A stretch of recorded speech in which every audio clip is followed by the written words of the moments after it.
دنیا کے اندر قیمتی جو بنتی ہے وہ اپنی نسبت سے بنتی ہے. دیکھو ایک اینٹ ہے، ایک ہی پجاوے سے نکلی ہے، وہ کسی کے گھر میں لگتی ہے تو اس کی ویسی عزت ہوتی ہے. وہی اینٹ مسجد کے اندر لا کر لگائی گئی تو اس کی عزت بڑھ گئی. احاطے میں لگائی گئی تو اس کی نسبت بدلنے کی وجہ سے اس کا مقام کچھ اور.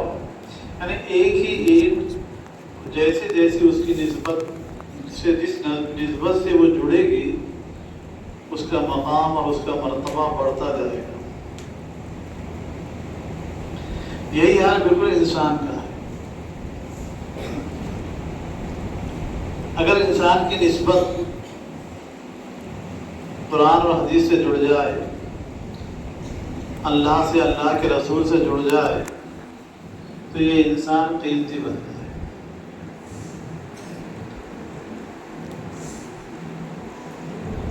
صحابہ کرام بت پرستوں کی اولاد تھی جن کو دنیا کے اندر کوئی ڈھنگ نہ تھا، کوئی سلیقہ ان کے پاس میں نہیں تھا.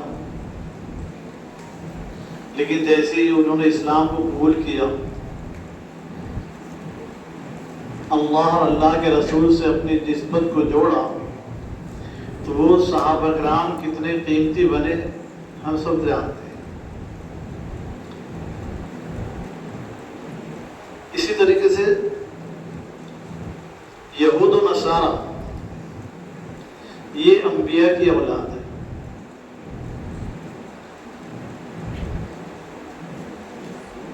ایک دو نہیں، ہزاروں انبیاء یہودیوں کے اندر آئے، بنی اسرائیل کے اندر آئے.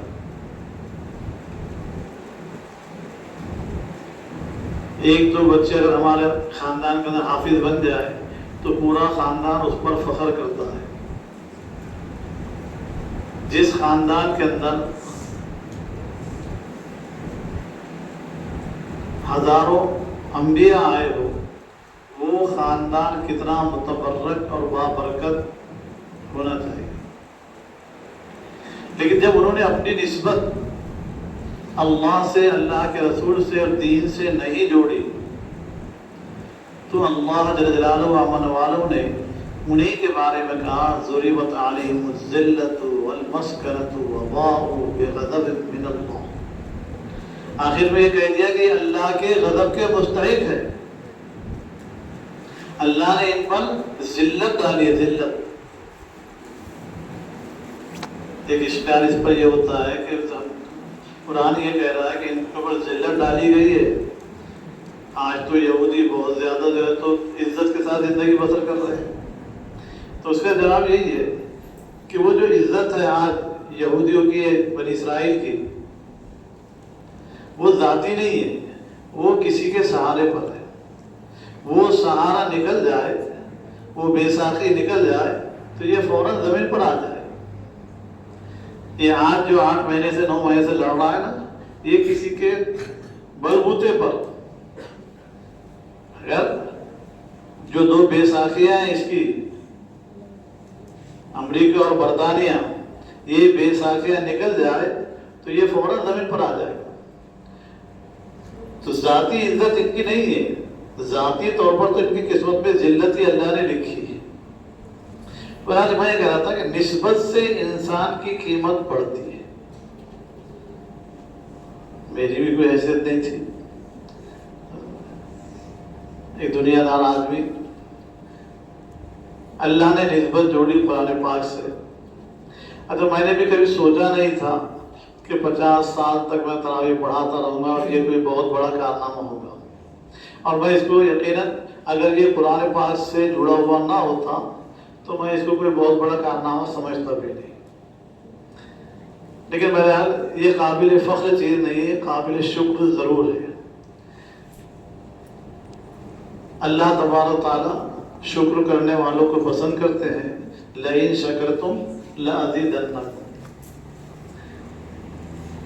اللہ تعالیٰ خود فرماتے ہیں تم شکر گزاری کرو گے تو میں تمہاری نعمتوں کے اندر اضافہ فرماؤں گا، زیادتی کروں گا۔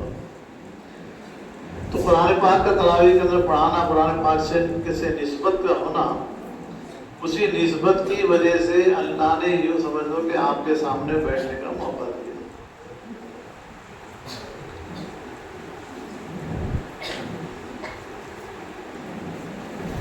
حافظ عظیم خان صاحب نے مجھ سے کہا کہ روڑی صاحب آپ تشریف لائیے، تو میں نے ان کی بات کو اس لیے قبول کر لیا کہ اصل میں میرا مقصد صرف اتنا ہی ہے کہ آج حفاظ تو الحمدللہ بہت ہو رہے ہیں، ہمارے مدارس کی وجہ سے حفاظ بہت ہو رہے ہیں۔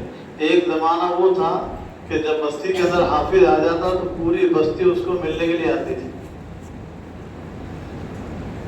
حافظ صاحب کو تراویح پڑھانے کے لیے اگر آ جاتے تو چھوڑنے کے لیے سارے جو مقتدی ان کو چھوڑنے کے لیے ہوا کرتے تھے۔ بالکل عید کا سما ہوا کرتا تھا، یہ حج کا سما ہوا کرتا تھا، جیسے حج کے لیے جاتے تھے، کیونکہ اس زمانے میں ہمارے یہاں مدارس بھی نہیں تھے۔ ایک مدرسہ تھا لیتے کہ تو انوار العلوم کھولا پور کا، اس کے بعد پھر دوسرے مدارس قائم ہوئے۔ حفاظ کی تعداد بھی بالکل نہیں کے برابر تھی، اس لیے ہم کو ہمیشہ باہر سے حفاظ کو بلانا پڑتا تھا۔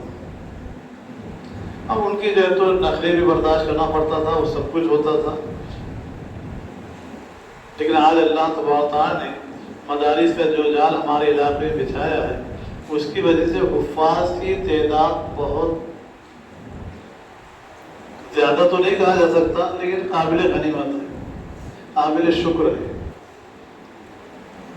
لیکن افسوس کے ساتھ یہ کہنا پڑتا ہے کہ ہمارے علاقے کے حفاظ یا تو تراویح پڑھاتے ہی نہیں ہیں، یا 2 4 5 سال تراویح پڑھانے کے بعد وہ چھوڑنا شروع کر دیتے ہیں۔ بہت کم لوگ، بہت کم حفاظ ایسے ہیں جنہوں نے 30 سال 40 سال 50 سال تراویح پڑھایا۔ قرآن پاک کی مثال لوگ ایسا دیتے ہیں کہ قرآن پاک پڑھتے رہے تو یاد رہتا ہے، اور قرآن پاک کو پڑھنا چھوڑ دیا جائے تو انسان بھول جاتا ہے۔ اس کی مثال بزرگ دیتے ہیں کہ جیسے اونٹ کی مثال ہے، اونٹ کو باندھ کر رکھو تو اونٹ رہتا ہے، ورنہ اونٹ چلا جاتا ہے۔ بعض لوگ اس کی مثال پانوں کی دیتے ہیں کہ پان کا جو بیپاری جو ہوتا ہے نا، وہ کچھ نہیں کرتا رہے گا، خالی اگر رہا کوئی گراہک اس کے پاس پہ نہیں رہا تو کیا کرتا رہے گا، وہ پانوں کو بدلتے رہے گا۔ پانوں کو، جس کو اپنی زبان میں بولتے ہیں پھیرنا، پانوں کو پھیرتے رہتا ہے، اس لیے کہ پانوں کو پھیرتے رہے تو پان سڑتے نہیں، ورنہ پان کیا ہوتے ہیں، سڑ جاتے ہیں۔ اسی طریقے سے جو لوگ پیاز کی تجارت کرتے ہیں، یہ پیاز پر سے ہاتھ پھراتے رہتے ہیں، اگر پیاز پر سے ہاتھ نہ پھرائے تو جو ایک پیاز سڑتی ہے وہ دوسرے پیازوں کو بھی خراب کرنا شروع کر دیتی ہے۔ ایسے بہت ساری مثالیں دی جا سکتی ہیں۔ بالکل یہی حال ہے قرآن پاک کا، اس قرآن پاک کو پڑھتے رہے تو قرآن پاک یاد رہتا ہے۔ میرا اپنا ذاتی تجربہ ہے، میں کہتا رہتا ہوں کہ 100 مرتبہ قرآن شریف پڑھنا اور 1 مرتبہ اپنے استاد کو سنانا برابر ہے، اور 100 مرتبہ استاد کو سنانا اور 1 مرتبہ تراویح میں پڑھانا برابر ہے۔ تراویح میں قرآن پاک پڑھنے کی وجہ سے حافظ کو قرآن پاک یاد رہ سکتا ہے۔ اس لیے میں کہتا ہوں جہاں حضور پاک صلی اللہ علیہ وسلم کے ہم پر بہت سارے احسانات ہیں جن کو ہم شمار بھی نہیں کر سکتے، یہ بھی ایک احسان ہے کہ حضور پاک صلی اللہ علیہ وسلم نے تراویح کے اندر قرآن پاک کے پڑھنے کو سنت قرار دیا۔ اگر تراویح میں قرآن پاک کو کے پڑھنا سنت نہ ہوتا یا ایک مذہبی رسم نہ ہوتی تو ہم نہیں پڑھتے تھے، ہم چھوڑتے دیتے اور حفاظ قرآن پاک کو بھول جاتے تھے۔ تو آپ حضرات یہ عزم کریں، طے کریں کہ انشاءاللہ ہم اپنی زندگی میں جب تک زندہ رہیں گے قرآن پاک کو تراویح میں پڑھاتے رہیں گے، سناتے رہیں گے۔ آج ہمارے علاقے کے اندر اس بات کی بہت کمی ہو رہی ہے. اچھے حافظ ہیں، ایسا نہیں کہ ہمارے علاقے میں اچھے حافظ نہیں ہیں، بہت بہترین حافظ ہے، بہت بہترین پڑھنے والے ہیں، اور نہیں سنانے کے باوجود بھی میں سمجھتا ہوں ان کو کہ بہت اچھا یاد ہے. لیکن تھوڑی سی صرف سستی کی وجہ سے یا صرف تھوڑی سی تکلیف کی وجہ سے وہ قرآن پاک کو سنانے سے جو ہے تو اپنے آپ کو عاجز سمجھتے، اپنے آپ کو قاصر سمجھتے. اس لیے عزیز طلبہ، میری آپ لوگوں سے گزارش ہی کہہ سکتا ہوں میں، گزارش ہے کہ آپ یہ بات طے کریں کہ انشاءاللہ ہم جب تک اللہ تبارک تعالیٰ موقع دے، چاہے ہم کو تھوڑی بہت تکلیف ہی اٹھانا پڑے اس کے اندر، ہم قرآن پاک کو سنانا نہیں چھوڑیں. اب اگر کوئی طبی تکلیف ہو جائے، کوئی پریشانی ہو جائے، بیماری ہو جائے، معذوری ہو جائے، مجبوری ہو، تو پھر اللہ تبارک تعالیٰ کی طرف سے بھی اس پر مواخذہ نہیں ہوتا ہے. گویا جن لوگوں کی نسبت قرآن پاک سے جڑ گئی، اللہ نے ان کو سربلندی نصیب کی. آپ لوگ بھی طالب علم ہیں، آپ کی نسبت مدرسے سے جڑنے کی وجہ سے، دین کی وجہ سے جڑنے کی وجہ سے آپ کا خود مقام کیا ہے کہ فرشتے تم آپ لوگوں کے پیروں کے نیچے اپنے پر بچھا دیں. چرندے، پرندے، درندے، بلوں کی جو ہے تو کیڑے مکوڑے، دریا کی مچھلیاں، یہ سب طالب علموں کے لیے، علماء کے لیے دعائیں مغفرت کرتے رہتے ہیں. اس لیے ہم اپنی نسبت دین سے اور دینی ارکان سے جوڑے رکھیں، اور کسی ایک چیز کو تو ہم اپنا مشغلہ بنا لیں. کسی ایک چیز کو اپنا مشغلہ بنا لیں. جیسے جس کو قرآن پاک پڑھانے سے جو ہے تو تعلق ہو، وہ قرآن پاک کو پڑھانے کو اپنا مشغلہ بنا لے، قرآن پاک کے پڑھنے کو مشغلہ بنا لے. تو قرآن پاک تو ایک ایسی چیز ہے جو اللہ تبارک تعالیٰ کا کلام ہے. ہر مسلمان نے روزانہ قرآن پاک پڑھنا ہی چاہیے. حفاظ کے لیے تو حضرت مولانا زکریا صاحب لکھتے ہیں کہ 3 پارے ہر حافظ نے روزانہ قرآن شریف پڑھنا چاہیے. اور انہوں نے لکھا ہے کہ اگر ہر حافظ روزانہ 3 پارے قرآن پاک کے پڑھ لے، اگر دیکھ کر بھی پڑھتا ہے تو وہ کبھی قرآن شریف کو بھولے گا نہیں. اور اگر 5 پارے اگر پڑھتا ہے تو اس کے قرآن پاک کا تو کیا کہنا. اس لیے ہم قرآن پاک کو اپنے زندگی کا مشغلہ بنائیں. قرآن پاک کے پڑھنے پڑھانے کو اپنے زندگی کا ایک لازمی جزو سمجھے. اب یہ ہمارے جو ہے تو نظامت جو مولوی صاحب کر رہے تھے، انہوں نے جو ہے تو حضور صلی اللہ علیہ وسلم کی حدیث پڑھی، خیرکم من تعلم القرآن وعلم. بہترین کہا گیا اس آدمی کو جو قرآن پاک کو پڑھے اور پڑھائے، قرآن پاک کو سیکھے اور سکھائے. پڑھنا بھی اس میں شامل ہے. اس لیے ہماری زندگی وابستہ ہو قرآن پاک سے. ہم چاہے کسی بھی فیلڈ میں، کوئی ضروری نہیں ہے پڑھنے کے بعد مدرسہ ہی پڑھانا، لیکن ہمارا تعلق قرآن سے ہونا چاہیے، ہمارا تعلق دین سے ہونا چاہیے، دعوت والی محنت سے ہونا چاہیے، دین کی خدمت سے ہونا چاہیے. ہر آدمی کوئی بڑی بڑی کتابیں پڑھانے لگ جائے، ہر آدمی مدرسے کے اندر رہے، یہ بھی ضروری نہیں. ایک بات یہ بھی خوب اچھی طرح یاد رکھو، جس طریقے سے مساجد کو، مکاتب کو، مدارس کو علماء کی ضرورت ہے، اسی طریقے سے بازار کو بھی علماء کی ضرورت ہے. بازار کو بھی علماء کی ضرورت ہے. بازار میں بیٹھنے کے لیے، گپ شپ مارنے کے لیے نہیں، بلکہ بازار میں کیا ہوتی ہے؟ بازار میں کیا ہوتا ہے؟ تجارت. بازار سے مراد تجارت. تجارت کو بھی علماء کی ضرورت ہے. آج تجارت کے اندر جتنی خرابیاں ہیں اس کی وجہ یہی ہے کہ علماء اس سے دور ہے. علماء اگر تجارت کے میدان میں آئے، زراعت کے میدان میں آئے، ملازمت کے میدان میں آئے، تو وہ بخوبی اس کو انجام دے سکتے ہیں. اور جو اس کے اندر خرابیاں ہیں ان خرابیوں کو دور کیا جا سکتا ہے. اس لیے تجارت کو بھی، ملازمت کو بھی، صنعت و حرفت کو بھی، سب کو علماء کی ضرورت ہے۔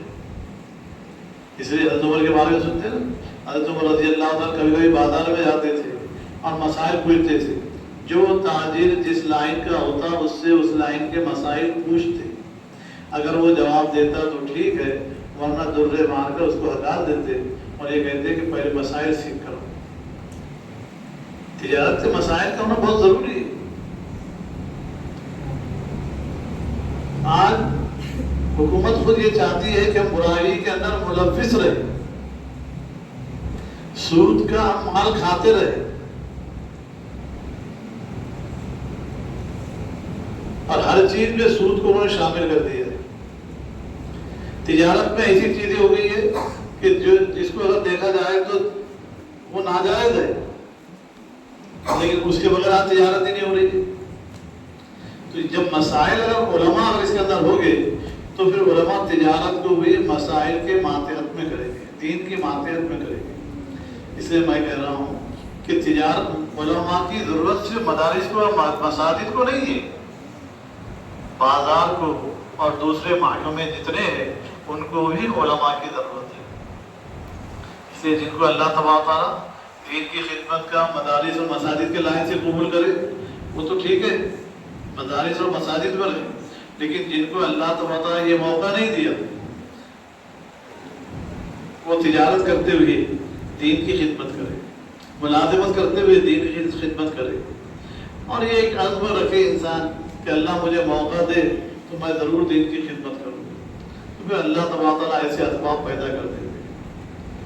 میرا یہی حال تھا کہ میں جو ہے تو مطلب اسکول کے اندر تھا، جہاں کوئی دین کا کام میں نہیں کر سکتا تھا، لیکن پھر بھی اسکول میں رہتے ہوئے جو بچوں کو دینی بات کہی جا سکتی تھی وہ کہا گیا، چاہے تعلیم و تعلم کے اعتبار سے نہ ہو، لیکن دین کی خدمت کے لائن سے، دینی اعمال کے اعتبار سے اسکول میں بھی جو تو بتایا جا سکتا ہے، کلاس میں بھی طلبہ کو دین کی بات سمجھائی جا سکتی ہے، جہاں کسی نبی کا تذکرہ آیا اس کی زندگی کو بیان کیا جا سکتا ہے، جہاں نماز کا تذکرہ آیا نماز کے بارے میں، یا دین کے کسی بھی چیز کا اگر تذکرہ آئے تو ہم اس کو بیان کر سکتے ہیں، یہ اسکول میں بھی ہوتا ہے۔ لیکن میری تمنا تھی کہ میں دین کی خدمت کروں مدارس کے لائن سے، لیکن ایک ایسی تمنا تھی جس کو میں یہ موہوم سمجھتا تھا کہ شاید یہ کبھی پوری نہیں ہو سکے۔ اب وہ اللہ نے نعمت جو ہے تو تمنا کی وجہ سے، وہ دل میں جو چاہت تھی اس چاہت کی وجہ سے اللہ نے آج موقع دیا کہ مدرسے کے اندر خدمت کرنے کا موقع مل گیا۔ یہ اللہ کا احسان ہے، ذالک فضل اللہ یؤتیہ من یشاء۔ انسان کے اپنا کوئی کمال نہیں ہے، اللہ جب چاہتے ہیں جیسا چاہتے ہیں انسان کو استعمال کرتے ہیں۔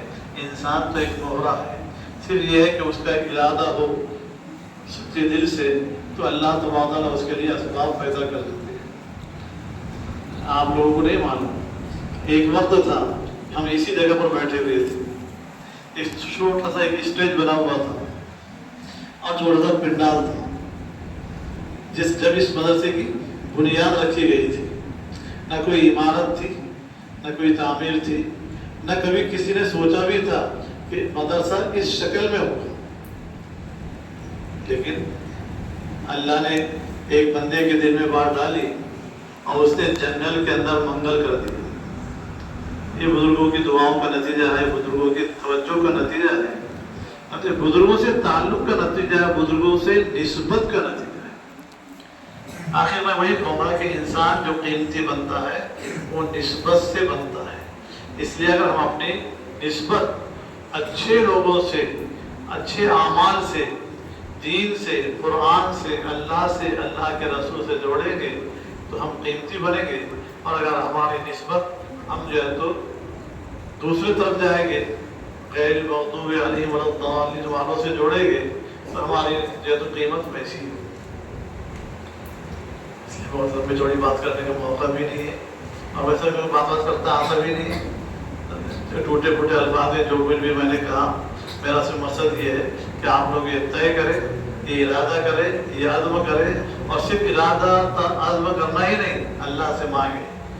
مانگنا ضروری ہے، جب تک تم اللہ سے نہیں مانگو گے اس وقت تک کچھ نہیں ملنا ہے۔ ہر چیز اللہ سے مانگو۔ اللہ کے نبی تو یہ کہتے ہیں کہ میرے جوتے کا تسمہ ٹوٹ جائے تو میں وہ بھی کس سے مانگوں گا؟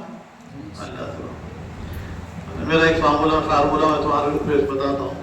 میری ایک عادت تھی کہ میں جب بھی تراویح پڑھانے کے لیے مصلی پر جاتا تو سب سے پہلے اللہ سے یہ کہتا کہ اے اللہ مجھے قرآن پاک یاد نہیں ہے اور نہ میں پڑھ سکتا ہوں، اگر آپ کی مہربانی ہو تو میں قرآن شریف پڑھ سکتا ہوں، تراویح پڑھا سکتا ہوں، سنا سکتا ہوں، ورنہ میری کوئی شان نہیں، بغیر مدد کے کوئی، آپ کی مدد کے بغیر کچھ نہیں ہو سکتا۔ جب میں تراویح پڑھا لیتا تھا، قرآن شریف ہو جاتا تھا تو اللہ کا شکر ادا کرتا تھا کہ اللہ آپ کا احسان ہے، آپ نے ہی پڑھوایا، آپ کے کرنے سے ہوا، اس میں میرا کوئی کمال نہیں۔ اور آئندہ سال کے لیے میں اپلیکیشن دے دیتا تھا، عرضی دے دیتا تھا کہ اللہ جس طریقے سے آپ نے اس سال پڑھوایا، آئندہ سال بھی پڑھنے کی توفیق نصیب فرمائے۔ یہ تین کام آپ لوگ بھی کریں۔ ایک تو یہ عاجزی کہ بھی ہم کو کچھ یاد نہیں ہے، جو کچھ بھی ہوگا وہ اللہ کی طرف سے ہوگا، کام کے ہونے کے بعد ہم اللہ کا شکر ادا کریں، اور آئندہ کے لیے کیا کریں؟ عرضی لگا دیں، آئندہ کے لیے اپلیکیشن دے دیں۔ اور بھی دنیا کے اندر بھی ہم ہر معاملے کے اندر اس فارمولے کو اختیار کریں۔ وہ کیا؟ جو مل جائے وہ لے لے اور اس پر اللہ کا شکر ادا کرے، اور مزید کے لیے اللہ کے سامنے عرضی پیش کرتے۔ تو دنیا کی چیزیں بھی جو مل جائے لے کر اس پر اللہ کا شکر ادا کرو، اور مزید کے لیے اللہ کے سامنے عرضی پیش کرتے۔ اللہ تعالیٰ ہم سب کا عمل کرنے کی ضرورت ہے، فرمائے۔